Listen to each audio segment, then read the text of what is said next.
Hey everyone, I never thought I'd be posting something like this, but here I am. I, 34M, have been married to my wife, 32F, for 8 years. Let's call her Amber. We've had our ups and downs, like any couple, but things really started to go sideways about 6 months ago. She became colder. Not outright hostile or anything, just distant. Always on her phone, always tired, always finding reasons to avoid quality time. I thought maybe it was stress. I work in tech, long hours, sometimes emotionally checked out. Maybe I dropped the ball. So I planned something special. A week-long cruise through the Caribbean. Romantic sunsets, cocktails, dancing, reconnecting. I was all in. Amber seemed excited at first, but something still felt off. She packed way more than she needed, dresses way too revealing for someone supposedly just relaxing. I chalked it up to her wanting to feel sexy, but deep down, something gnawed at me. The first few days were okay, I guess. She spent a lot of time getting ready, would vanish for hours to go to the spa, and when we were together, she was constantly distracted. Looking at her phone or scanning the room like she was waiting for someone. I didn't want to seem paranoid, so I stayed quiet. Until day 4. That's when I saw him. A silver-haired, tan, designer shades-wearing guy easily in his 50s chatting up Amber at the pool bar while I was grabbing towels. She was laughing like a schoolgirl, touching his arm, totally different than how she was with me. So yeah, after seeing Amber giggling and touching Mr. Millionaire McMidlife Crisis at the pool bar, I felt like someone had punched me in the gut. I stood there for a second, towels in hand, trying to rationalize it. Maybe it was innocent. Maybe he told a really funny joke. Maybe she was being polite. Right? Except she never laughs like that with me anymore. I waited a bit and walked over like I hadn't seen anything. She looked startled when I showed up. Not guilty, just surprised. Like she wasn't expecting me back so soon. She introduced the guy as Brandon, said he was from LA and super interesting. I gave him a fake smile, shook his hand, and filed the moment away in my mental vault of red flags. That night, she said she was exhausted from the sun and skipped dinner. Said she just wanted to order room service and relax alone. I offered to stay with her. She snapped back, "Can I just have one night to myself without you hovering over me?" That stung. So I went to the ship's steakhouse alone. Had a whiskey. 2, actually. Then I wandered around the deck, trying not to spiral. That's when I saw them again. Amber and Brandon. On a lower deck, tucked into a corner behind some decorative potted plants. Her hand was on his chest. I didn't confront them right there. I just took a photo. I needed to know I wasn't losing my mind. The next morning, I acted normal. I brought her a cappuccino like I always do. She was wearing that silk robe she loves, scrolling her phone like nothing was wrong.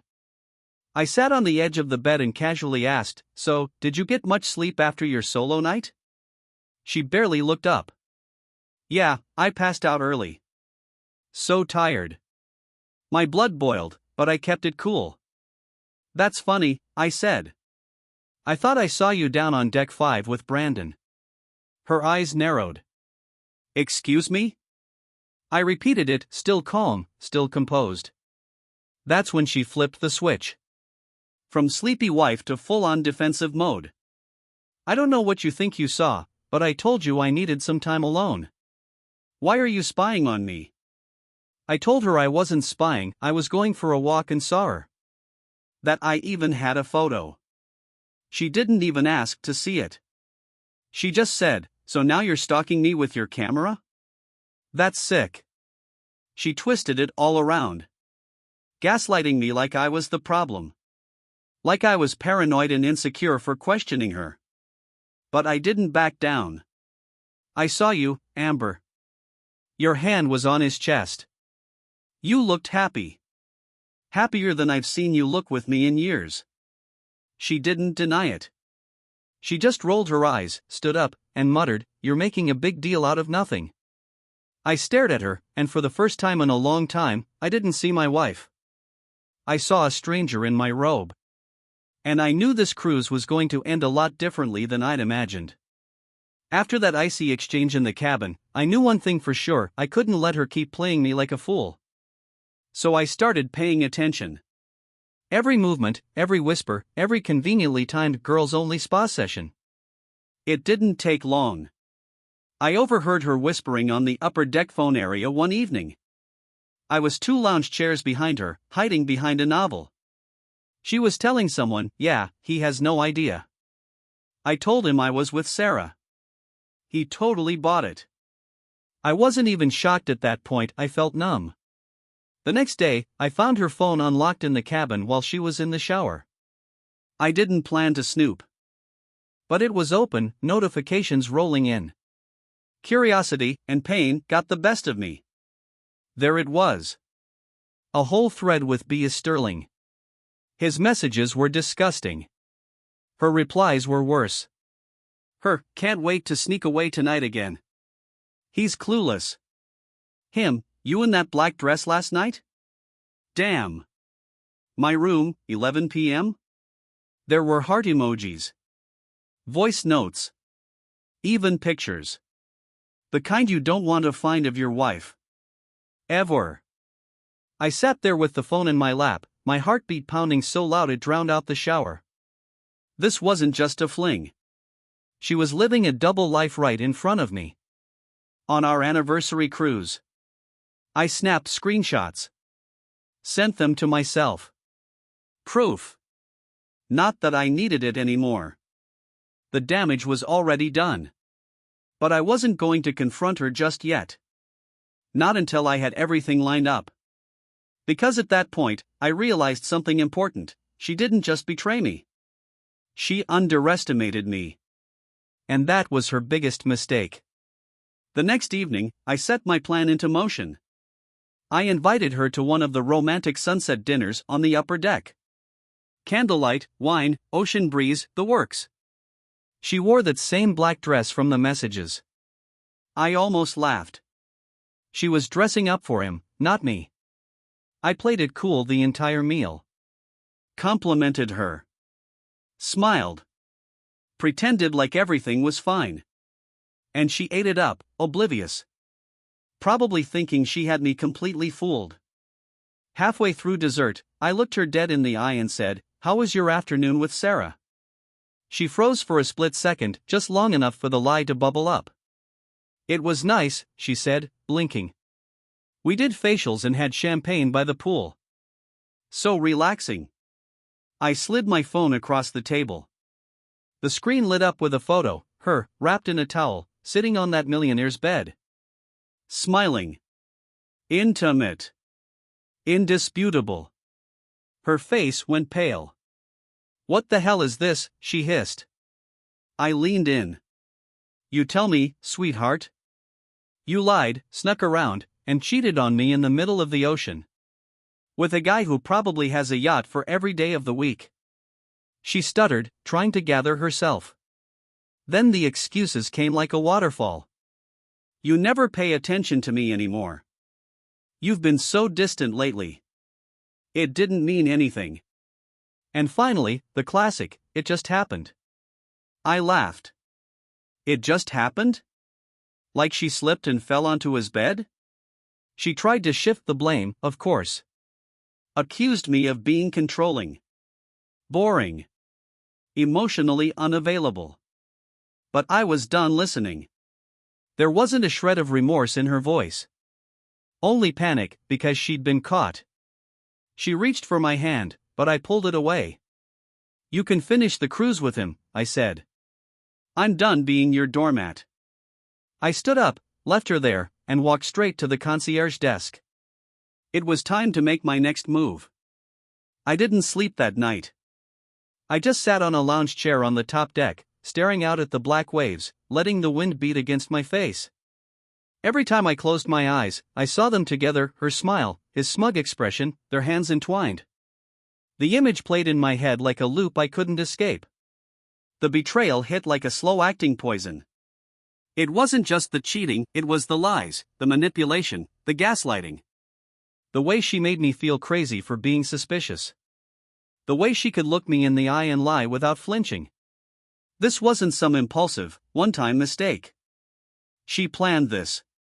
She waited until we were trapped on a floating city, surrounded by nothing but water, thinking I couldn't do anything about it.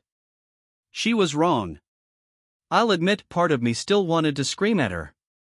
Demand answers. Try to make her feel the hurt I was drowning in.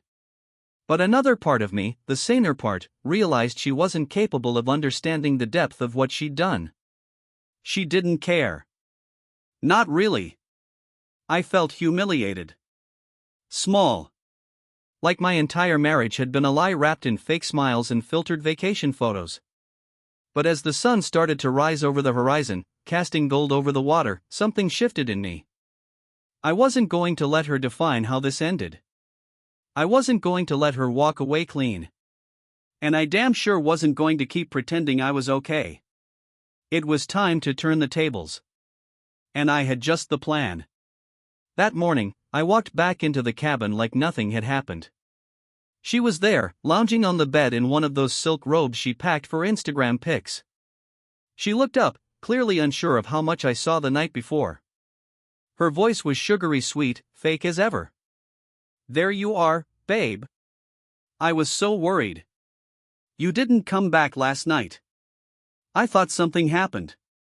I gave her a slow smile. "Just needed air." Cleared my head. She relaxed a little. "Good. We should hit the pool today. Maybe do the couples massage?" I nodded. "Sounds great." Now, don't get me wrong, I wasn't letting it go.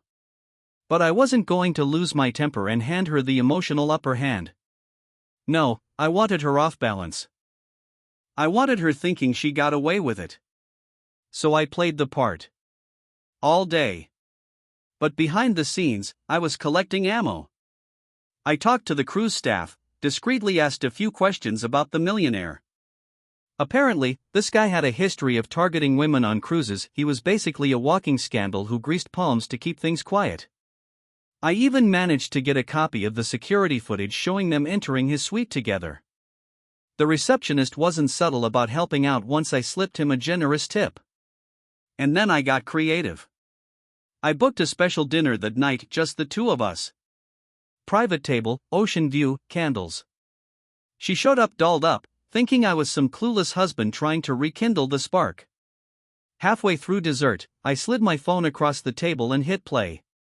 Security footage. Horror. Him. Hand in hand, disappearing into his suite. Audio of their flirty conversation captured by the hallway mic. Her face went pale. "You've been busy," she muttered, her voice flat. "You have no idea." She opened her mouth, probably ready to unleash a stream of lies and half-baked excuses. But I was done listening. "I'm divorcing you the second we get off this boat. You'll hear from my lawyer Monday." And I walked away. She followed me, but I didn't stop. Because for once, I was in control of the narrative. And this time, she couldn't lie her way out. The moment I left the dinner table, she chased me down the corridor like a scene from a bad soap opera. "Wait. You're not even going to let me explain," she screeched, heels clacking against the floor as she ran after me. I stopped, turned slowly, and said, "Explain what, exactly? That you were networking with your tongue down a millionaire's throat?" She rolled her eyes, like I was the one being dramatic. "It was just flirting. I was bored. You were being distant, and I needed attention." I let out a bitter laugh. "So you solved our distance by getting horizontal with a stranger?" Her face twisted. "It was one time. I swear. It didn't mean anything."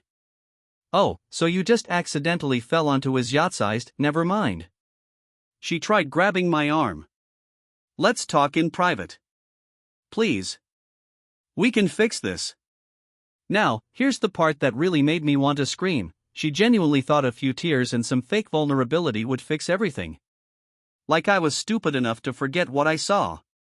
But I kept my composure. I told her we could talk back at the cabin. I wasn't planning to talk, though, I was planning to pack. Once there, she really turned up the waterworks. Sobbed into a pillow. Ranted about how the cruise was supposed to bring us closer, and how the pressure of being perfect all the time made her feel lost. When she realized I wasn't buying it, the mood shifted hard. "Oh, don't act like you're so innocent," she snapped. "You're always working. Always distracted. I needed something real." Real? With a guy who hands out Rolexes like Tic Tacs to any woman who laughs at his yacht jokes? I didn't say it out loud, but I was done. Done. I calmly finished packing my things, then handed her a prepaid phone with my lawyer's number saved in it. "You'll need this," I said. She looked stunned. Like I had just told her the cruise was sinking. "No, you don't mean this. You're just angry. You're being impulsive." "I'm being free," I replied. Then I walked out alone, but more whole than I had felt in months. When I got back home from the cruise, I half expected some sense of relief. Freedom. Peace. But what I got instead was chaos. First off, she didn't waste a second trying to flip the narrative. Within 2 days, mutual friends were texting me asking why I abandoned her on vacation. I had to laugh at that one. Abandoned? She practically shoved me off the deck with her antics. Turns out she'd already started a smear campaign. Claimed I was controlling, emotionally distant, and even accused me of having my own affair with the secretary back home. Yep, classic deflection. I shut that down fast with screenshots and receipts. Turns out staying quiet for too long just lets liars write the story for you. Then came the legal side of things. I had already contacted my lawyer, and thankfully I had a prenup. But that didn't stop her from trying to contest everything. She wanted alimony, half the house, even my dog, for God's sake. Said she deserved compensation for lost time. Lost time? Lady, you cheated on a cruise I paid for, while sipping wine I bought, in lingerie I gifted you. Meanwhile, that millionaire she hooked up with?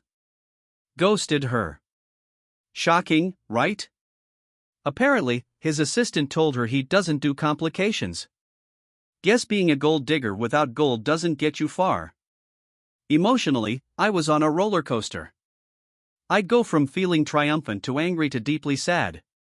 Not even for her, but for what I thought we had.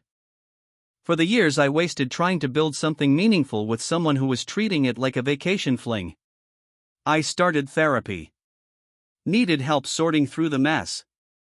Turns out, holding in years of resentment and brushing off red flags doesn't do wonders for your mental health. Who knew? My therapist told me something that stuck: you didn't lose her. You lost the illusion of who you thought she was. That hit hard.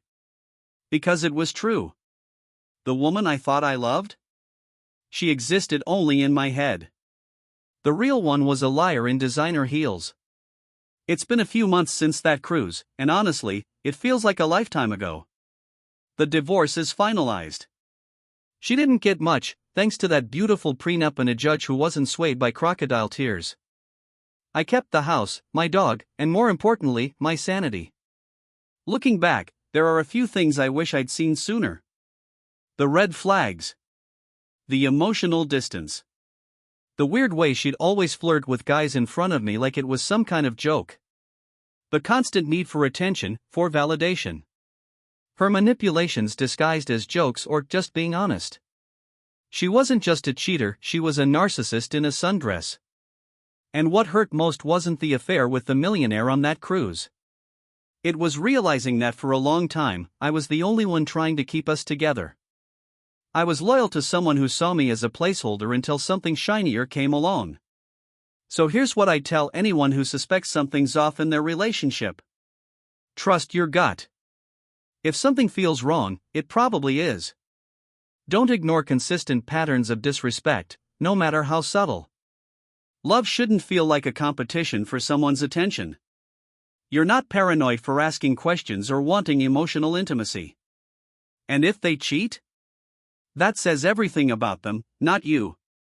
Healing isn't linear, and yeah, it still stings some days. But I'm free now. Free from gaslighting, drama, and walking on eggshells. I've started dating again, nothing serious, just letting myself feel again, without pressure. And I'm way more guarded, sure, but I'm also way more self-aware. If you're reading this and you're in a situation where you feel unseen, disrespected, or like you're constantly questioning your worth, I hope this story helps you see a way out. You're not crazy. You're not too sensitive. You're just finally waking up. And trust me, waking up is better than sleeping through the nightmare.